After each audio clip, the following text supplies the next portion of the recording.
হযরত উমর রাদিয়াল্লাহু তাআলা আনহু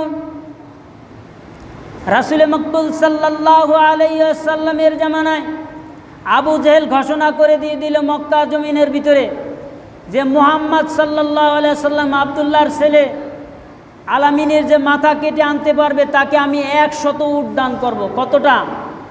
সকলে বলি কতটা? 100টা উট বাড়ির কাছে।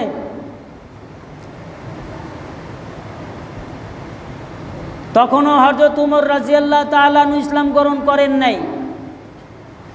রাসূল মকবুল সাল্লাল্লাহু আলাইহি ওয়াসাল্লাম মাত্র কেবল দিনে দাওয়াত দেওয়া শুরু করে দিয়েছেন।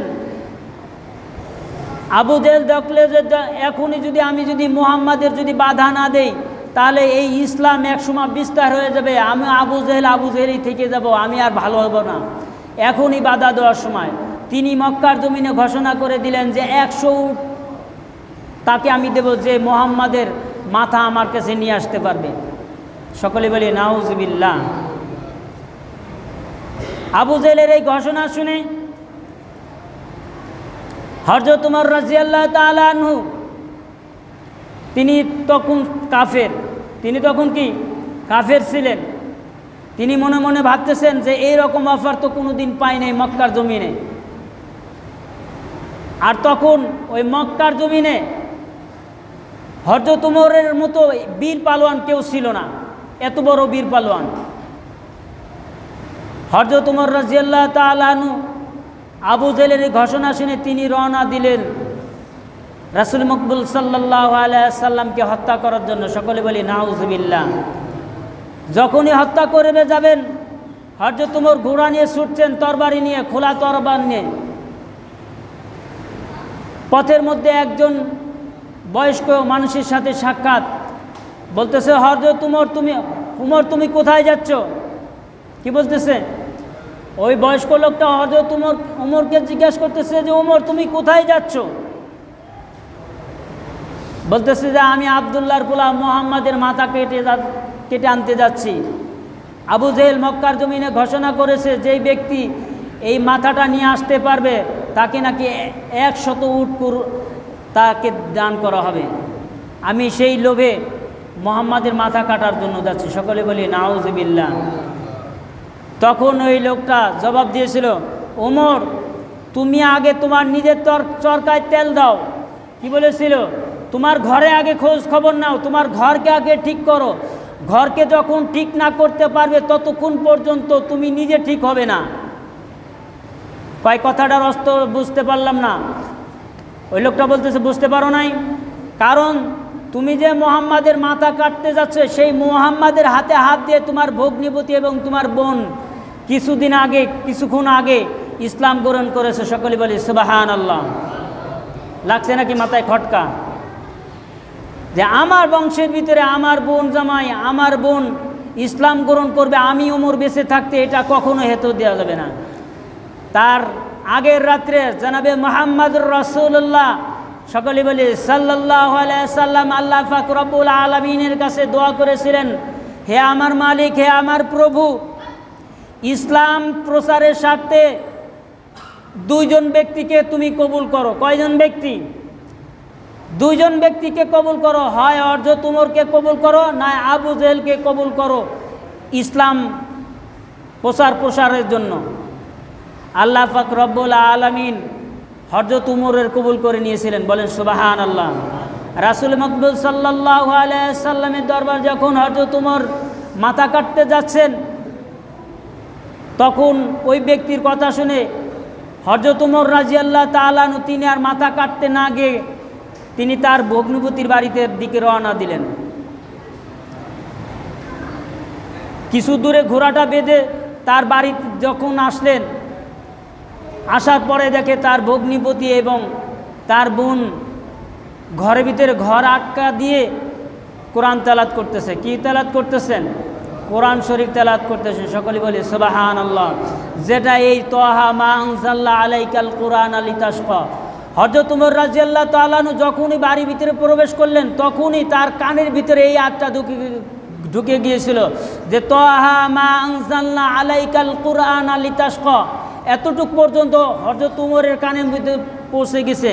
তিনি মনে মনে ভাবতেছেন যে এত সুন্দর মধুর তেলাওয়াত, এত সুন্দর কথা, যে আমি আল্লাহ পাক রব্বুল আলামিন তোমার উপরে কোরআন নাজিল করেছি ভাগ্যকে নষ্ট করার জন্য না, তাহলে এই কোরআনুল কারীম কি নাজিল করলেন, কি কারণে নাজিল করলেন যে ভাগ্য নষ্ট করার জন্য এই কোরআন নাজিল করেন না আল্লাহ পাক রব্বুল আলামিন? তাহলে এই কোরআনটা আমাকে রিসার্চ করতেই হবে। সকলেই বলি সুবহানাল্লাহ। আল্লাহ পাক রব্বুল আলামিন হযরত উমরের মনকে ঘুরে দিলেন। হযরত উমর দরজায় করাঘাত করতে লাগলেন, ঠকঠক করতে লাগলেন। ভিতর থেকে বলতেছেন কে? হযরত উমর বলতেছে যে আমি উমর। হযরত উমরের ভগ্নবতী এবং তার বোন ভয় পেয়ে গেলেন যে আমাদের এখন আর বাঁচার উপায় নাই, আমার ভাই উমর আমাদের দুইজনে অবশ্যই হত্যা করবে, হয়তো কোনো ঘটনা জেনেই আমাদের বাড়িতে এসেছে, হয়তো শুনেছে যে আমি ইসলাম গ্রহণ করেছি, আমরা ইসলাম গ্রহণ করার কারণে হয়তো হযরত উমর আমাদেরকে মারার জন্য বাড়িতে আসছে, আসলেই মারার জন্য গিয়েছেন। কি বলেন? অনেক কাকুতি মিনতি করার পর ঘরের দরজা খুলে দেখে, বলতেছে যে আমি যখন তোমাদের বাড়ির ভিতরে নাহমাদুহু ওয়া নাস্তাঈনুহু ওয়া নাস্তাগফিরুহু ওয়া নু'মিনু বিহি ওয়া নাতাওয়াক্কালু আলাইহি ওয়া নাউযু বিল্লাহি মিন শুরুরি আনফুসিনা ওয়া মিন সাইয়্যাতি আমালিনা من يهد الله فلا مضل له ومن يضلله فلا هادي له ونشهد أن لا إله إلا الله وحده لا شريك له ونشهد أن سيدنا وسندنا وحبيبنا ومولانا محمدا عبده ورسوله الذي أرسله بالحق بشيرا ونذيرا وداعيا إلى الله بإذنه وسراجا وقمرا منيرا فقد قال الله تعالى في كلامه المجيد والفرقانه الحميد أعوذ بالله من الشيطان الرجيم بسم الله الرحمن الرحيم طه ما أنزلنا عليك القرآن لتشقى إلا تذكرة لمن يخشى تنزيلا ممن خلق الأرض والسماوات العلى إن الله ملائكته يصلون على النبي يا أيها الذين آمنوا صلوا عليه وسلموا تسليما اللهم صل على سيدنا مولانا محمد وعلى آل سيدنا شفيعنا محمد প্রাণ খুলে মোহাম্মতের সাথে সকলে পড়ি আল্লাহুম্মা সাল্লি আলা সাইয়্যিদিনা মাওলানা ওয়া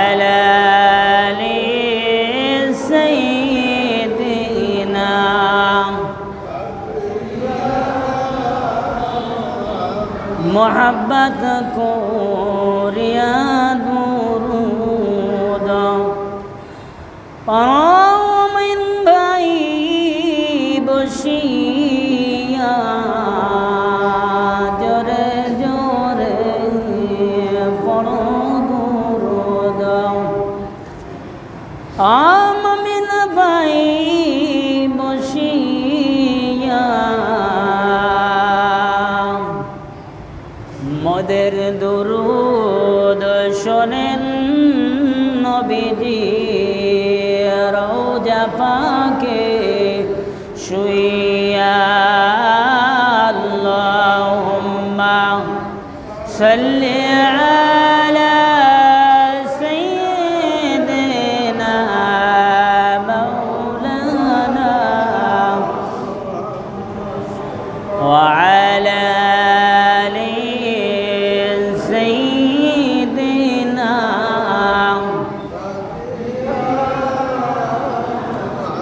দাদাও ছিল ঘুমিয়ার বাবাও কিন্তু থাকবে না তোমার বারসল বাড়ি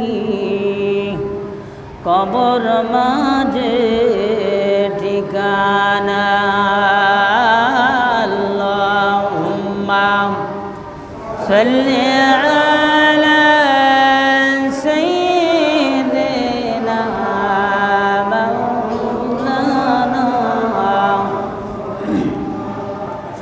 ওয়া আলা আলি সাইয়্যিদিনা শাফিয়ানা মুহাম্মদ বালাগাল উলা বিকামালিহি كشف الدجى بجماله حسنت جميع خصاله صلوا عليه وآله तेरे मेरा जही कि तू लोगों को तक पहुँचा और मेरा जही कि मैं तेरे कदम तक पहुँचा ला इलाहा इल्लल्लाह ला इलाहा ला إلا الله لا إله لا إله إلا الله لا إله لا إله إلا الله لا إله إلا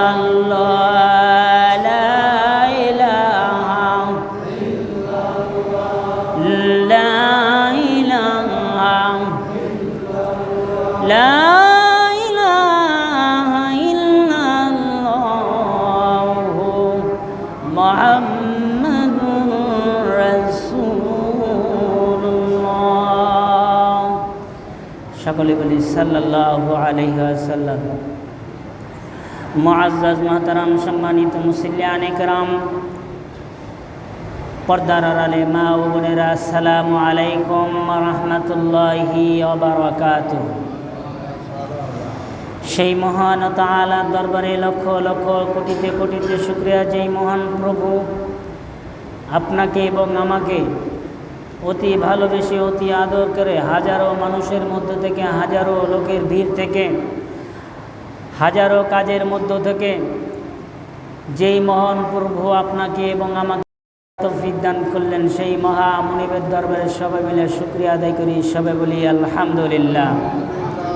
আল্লাহ পাক রব্বুল আলামিনের দরবারে অসংখ্য সুজুদ জানাচ্ছি, যেই মহান প্রভু আপনাকে এবং আমাকে অতি ভালোবেসে অতি আদর করে শরীরকে সুস্থ রেখে জুমার নামাজ আদায় করার লক্ষ্যে যেই মহান প্রভু মসজিদের মধ্যে প্রবেশ করালেন, সেই মহান প্রভুর দরবারে আবারও শুকরিয়া আদায় করি। সবাই বলি আলহামদুলিল্লাহ।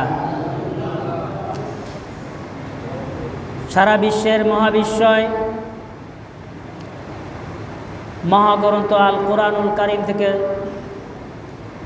আমি সূরা তাহার থেকে 2-3খানা আয়াত করেছি। আল্লাহ পাক রব্বুল আলামিন এই আয়াতের উপর ভিত্তি করে আমাদেরকে আমল করার তৌফিক দান করে। সবাই বলি আমিন। আল্লাহ পাক রব্বুল আলামিন বলতেছেন, তাহা রাসূল সাল্লাল্লাহু আলাইহি ওয়াসাল্লাম একটা উপনাম বা উপাধি, এবং মুফাসসিরগণ এটার কিছু ব্যাখ্যাও দিয়েছেন যে তাহা এটার কোনো অর্থ হয় না। তহার কি হয় না? এটার কোনো অর্থ হয় না। আল্লাহু আ'লামু বিমুরাদি, এর অর্থ আল্লাহ পাক রব্বুল আলামিনে ভালো জানেন। কি বলেন, ঠিক কিনা? তহা আল্লাহ পাক রব্বুল আলামিন এর অর্থ ভালো জানেন। তাহলে সূরার শুরুতে প্রারম্ভে এই কথাটা কেন দিলেন? এটা অর্থ আল্লাহ পাক রব্বুল আলামিন ছাড়া কেন জানেন না? যেমন আপনার বন্ধুর একটা কাপড়ের দোকান আছে। কিসের দোকান? কাপড়ের দোকান আছে। আপনি একটা আপনার ওয়াইফের জন্য বা আপনার ছেলের জন্য একটা কাপড় কিনতে গিয়েছেন আপনার বন্ধুর দোকানে। কাপড়টা দেখে আপনাকে পছন্দ হয়েছে, হওয়ার পরে আপনি বলতেছেন, ভাই এটার দাম কত? যে দোকানদার সে মালিক বলতেছে, ভাই এটার দাম 800 টাকা হলে আমি তোমাকে দিতে পারবো, যেহেতু তোমার বন্ধু মানুষ, এর নিচে আমি দিতে পারবো না। এখন আপনি খরিদ্দার কিনতে গিয়েছেন, এখন আপনি মনে মনে ভাবতেছেন যে 800 টাকা দেয়, এত টাকা দিয়ে একটা জিনিস কিনবো, আমার তো বাজেটের বাইরে, আমার যে বাজেট ছিল বাজেটের বাইরে, আমার কাছে তো এত টাকা নাই। আপনার বন্ধুর কাছে কি বলতেছেন যে, ভাই আমার তো এত টাকা নাই, কিন্তু আমি 600 টাকা হলে আমি দিতে পারবো। আপনার বন্ধু যিনি দোকানের মালিক তার কর্মচারীকে দেখে বলতেছেন যে, দেখো তো দাগ নম্বর কত কত দাগ নম্বর আছে, মনে করেন স্বাভাবিক C2, কি C2 বা CB এরকম দাগ নম্বর দেওয়া থাকে না কাপড় গায়ে? যারা কাপড় কিনতে যান তারা সবাই জানেন।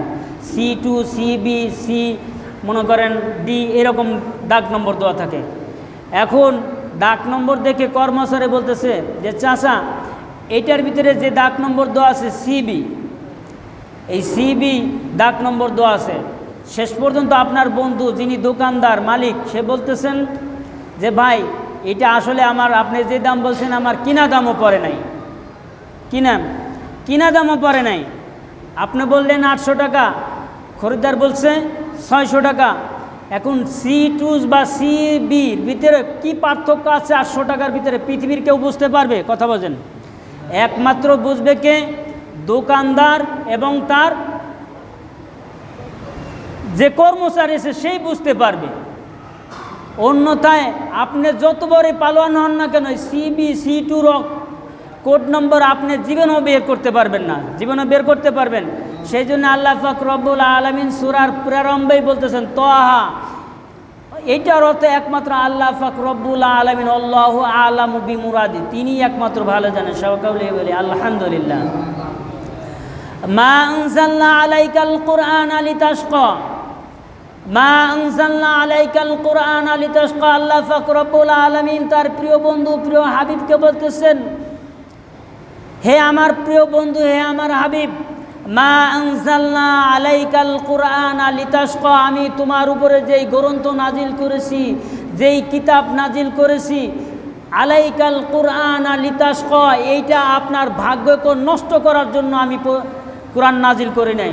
সকলে বলি আলহামদুলিল্লাহ। কে বলতেছেন? আল্লাহ পাক রব্বুল আলামিন তার প্রিয় হাবিবকে বলতেছেন, আমি কোরআন নাজিল করেছি আপনার উপরে এই জন্য না যে আপনার ভাগ্যকে নষ্ট হয়ে যাবে, আপনার ভাগ্য বিপর্যিত হয়ে যাবে, সেই জন্য আমি আপনার উপর কোরআন নাজিল করি নাই। তাহলে কিসের জন্য নাজিল করলো? ইল্লা তাযকিরাতাল লিমান ইয়াখশা। আল্লাহ পাক রব্বুল আলামিন বলতেছেন যে এইটা এমন একটা গ্রন্থ, যদি কোনো পৃথিবীর মানুষ যদি এটার বিধিবিধান মেনে চলে, আমি আল্লাহ পাক রব্বুল আলামিন ওই ব্যক্তিকে কখনোই তার বিপদে ফেলবো না। সকলে বলে সুবহানাল্লাহ। আজকে দেখেন আমরা এই মহাবিশ্ব আল কোরআনুল কারিমকে ভুলে যাওয়ার কারণে সমস্ত কিছু হারিয়ে ফেলেছি। কি বলেন, ঠিক কিনা? এটা যদি আমি আজকে বুঝতাম যে এটা কি জিনিস, আপনি এটার প্রতি লেগে থাকতেন। হযরত উমর রাদিয়াল্লাহু তাআলা আনহু রাসূল মকবুল সাল্লাল্লাহু আলাইহি ওয়াসাল্লামের জামানায় আবু জেহেল ঘোষণা করে দিয়ে দিল মক্কা জমিনের ভিতরে যে মুহাম্মদ সাল্লাল্লাহু আলাইহি ওয়াসাল্লাম আব্দুল্লাহর ছেলে আলামিনের যে মাথা কেটে আনতে পারবে তাকে আমি 100 উট দান করব। কতটা? সকলে বলি কতটা? 100টা উট বাড়ির কাছে।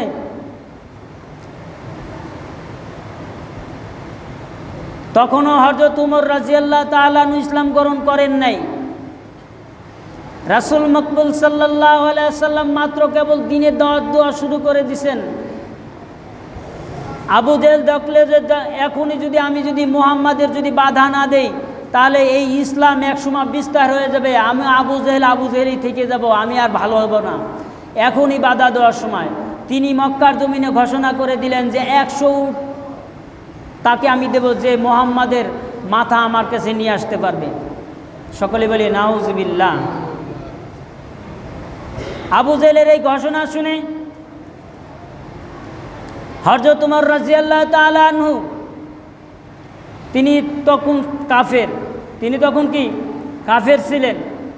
তিনি মনে মনে ভাবতেছেন যে এই রকম অফার তো কোনোদিন পাই নাই মক্কার জমিনে।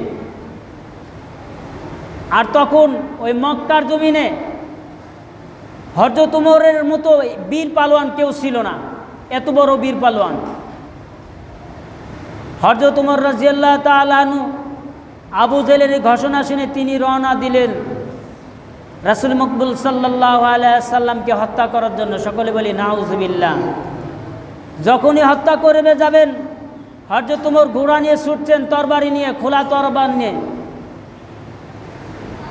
পথের মধ্যে একজন বয়স্ক মানুষের সাথে সাক্ষাৎ, বলতেছে হযরত উমর তুমি কোথায় যাচ্ছ?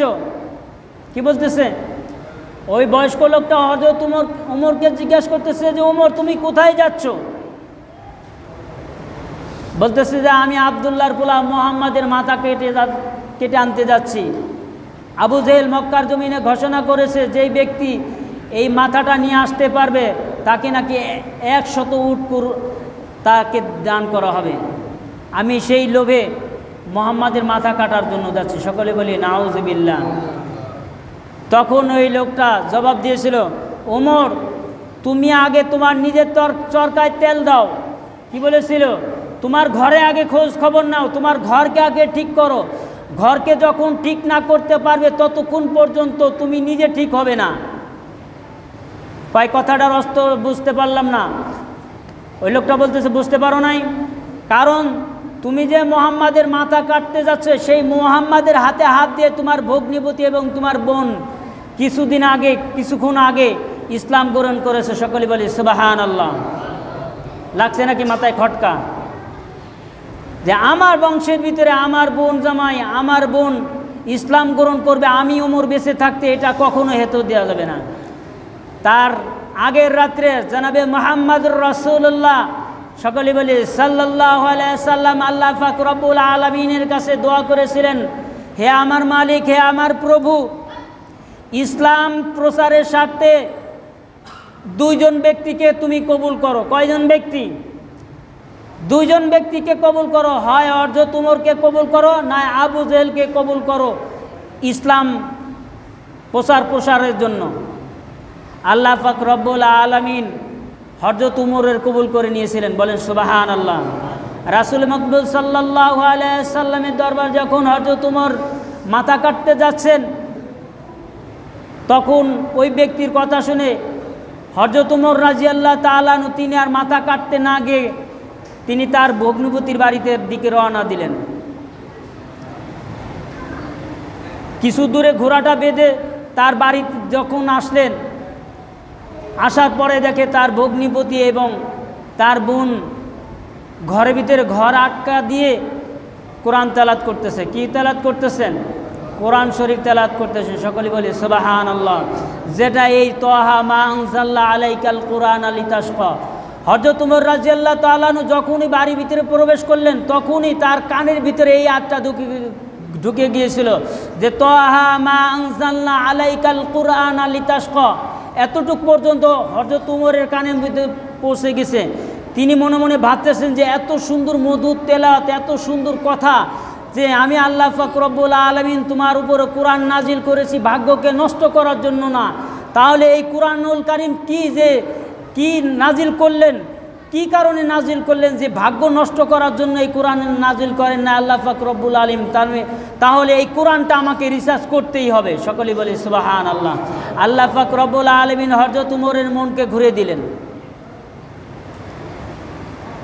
হযরত উমর দরজায় করাঘাত করতে লাগলেন, ঠকঠক করতে লাগলেন। ভিতর থেকে বলতেছেন কে? হযরত উমর বলতেছে যে আমি উমর। হযরত উমরের ভগ্নবতী এবং তার বোন ভয় পেয়ে গেলেন যে আমাদের এখন আর বাঁচার উপায় নাই, আমার ভাই উমর আমাদের দুইজনে অবশ্যই হত্যা করবে। হয়তো কোনো ঘটনা জেনেই আমাদের বাড়িতে এসেছে, হয়তো শুনেছে যে আমি ইসলাম গ্রহণ করেছি, আমরা ইসলাম গ্রহণ করার কারণে হয়তো হযরত উমর আমাদেরকে মারার জন্য বাড়িতে আসছে, আসলেই মারার জন্য গিয়েছেন। কি বলেন? অনেক কাকুতি মিনতি করার পর ঘরের দরজা খুলে দেখে বলতেছে যে আমি যখন তোমাদের বাড়ির ভিতরে ঢুকলাম, প্রবেশ করলাম, তোমরা তখন কি পড়তেছিলে যে তোমার সামনে এটা তেলাওয়াত করা যাবে না, বলা যাবে না। যখন হযরত উমরের হাতে যে তরবারিটা ছিল উল্টা পিঠ দিয়ে তার বোনের আঘাত করতে লাগলো, তিনি বলেছিল যদি সত্য কথা যদি না বলো তাহলে আমার এই তরবারি দিয়ে কিন্তু তোমার এখনই জান শেষ করে দেবো। হযরত উমরের বোন বলেছিল যে আমার মতো তোমার বোন এবং তোমার ভগ্নিপতি যদি 1000টাও যদি জীবন দেয় তারপরও তোমার সাথে আমরা এই কথা কখনো বলবো না। হযরত উমর রাদিয়াল্লাহু তাআলা আনহু তখনই মন নরম হয়ে গেলেন যে কি জিনিস, মা আনজালনা আলাইকাল কুরআন লিতাশকা আমার কানে আসলো, আর এই কথাটা আমি শুনলাম, এই কথাটা তারা পড়তেছিল আমার বোন এবং আমার ভগ্নিপতি, অথচ তারা স্বীকার করতেছে না যে কি জিনিস। তখন বলে দিলেন যে হ্যাঁ বলতে পারি, একটা শর্ত আছে, শর্তটা হচ্ছে তুমি পাক এবং পবিত্র হয়ে চলে আসো। যদি পাক পবিত্র হয়ে যদি আসো তাহলে তোমার সামনে আমরা এটা তেলাওয়াত করব। ওমর রাদিয়াল্লাহু তাআলা আনহু তখন ইসলাম গ্রহণ করেন নাই। তিনি কি করলেন? পাক পবিত্র হয়ে গোসল করে তাদের সামনে আসলেন এবং এই সূরা তহা, এই 16 পারার এই সূরা তহাটা বের করে দিলেন, তিনি পড়তে লাগলেন। হযরত উমর রাদিয়াল্লাহু তাআলা ওই সময় তারা তো আরবি ভাষী লোক, আরবি পড়তে পারতেন এবং আরবি ভাষার হযরত উমর পণ্ডিত ছিলেন। হযরত উমরের সামনে যখন তহা খুলে দেওয়া হলো, হযরত উমর রাদিয়াল্লাহু তাআলা এই তহা সূরা তহা দেখেই তাকে ইসলাম গ্রহণ করার জন্য উদ্বুদ্ধ হয়ে গেছে। সকলে বলে সুবহানাল্লাহ। তিনি বলেন যে আমার বোন, আমি তোমাদের প্রতি অনেক নির্যাতন করেছি, অনেক জুলুম করেছি, আমার ভুল হয়ে গেছে, আমাকে মাফ করে দাও এবং বিশ্ব নবীর দরবারে আমাকে নিয়ে চলো, আজকে আমি ইসলাম গ্রহণ করো। সকলে বলি সুবহানাল্লাহ। কিছুক্ষণ আগে রাসূলে মকবুল সাল্লাল্লাহু আলাইহি ওয়াসাল্লাম দোয়া করেছেন যে হে আমার প্রভু, হে আমার মালিক, ইসলাম প্রসারের সাথে হয় উমরকে কবুল করো, আর না হয় আবু জেহেলকে কবুল করো। আল্লাহ পাক রব্বুল আলামিন হযরত উমরকে ইসলামের জন্য কবুল করে নিলেন। সকলে বলি সুবহানাল্লাহ। হযরত উমর রাদিয়াল্লাহু তাআলা প্রথমে ছিলেন কি? সকলে বলি কাফের। তাই দেখেন এই কোরআনের স্পর্শ লাগার কারণে আল্লাহ পাক রব্বুল আলামিন এই বলেন যে এটা এমন এক গ্রন্থ, এই গ্রন্থের স্পর্শ লেগে একজন মানুষ, খারাপ মানুষ ভালো হয়ে যায়। সকলে বলি সুবহানাল্লাহ। কাফের মানুষ হাজার হাজার লক্ষ লক্ষ মানুষ ভালো হয়েছে কোরআনের স্পর্শ করার কারণ। কি বলেন? হযরত উমর রাদিয়াল্লাহু তাআলা আনহুর ঘটনা খুললেই দেখা যাবে। অথচ রাসূল সাল্লাল্লাহু আলাইহি সাল্লামের দরবারে এসে তিনি নিজেই সুপুর্দ করে আল্লাহ রাসূল সাল্লাল্লাহু আলাইহি সাল্লামের হাতে হাত দিয়ে তিনি ইসলাম গ্রহণ নিলেন। সকলে বলি সুবহানাল্লাহ। আল্লাহ পাক রব্বুল আলামিন জনাবে মুহাম্মদুর রাসূলুল্লাহ সাল্লাল্লাহু আলাইহি সাল্লাম বলেন যে আমি তোমাদের মাঝে এই দুটা জিনিস রেখে যাচ্ছি, এই দুটার ভিতরে একটা হচ্ছে আল কুরআনুল কারীম। যদি কোনো এক ব্যক্তি যদি মনে প্রাণে যদি ভালোবেসে থাকে এবং এই অনুযায়ী যদি আমল করে, আমি আল্লাহ রাসূল সাল্লাল্লাহু আলাইহি সাল্লাম বলে দিলাম আমি তার শাফায়াতের কাণ্ডারি হয়ে যাব। সকলে বলি সুবহানাল্লাহ। দেখ আল্লাহ ফকরবুল আলমিন আমাদেরকে সঠিক বুঝার তৌফিক দান করে সব বলে আমিন। ওয়া আখিরু দাওয়ানা আলহামদুলিল্লাহি রাব্বিল আলামিন।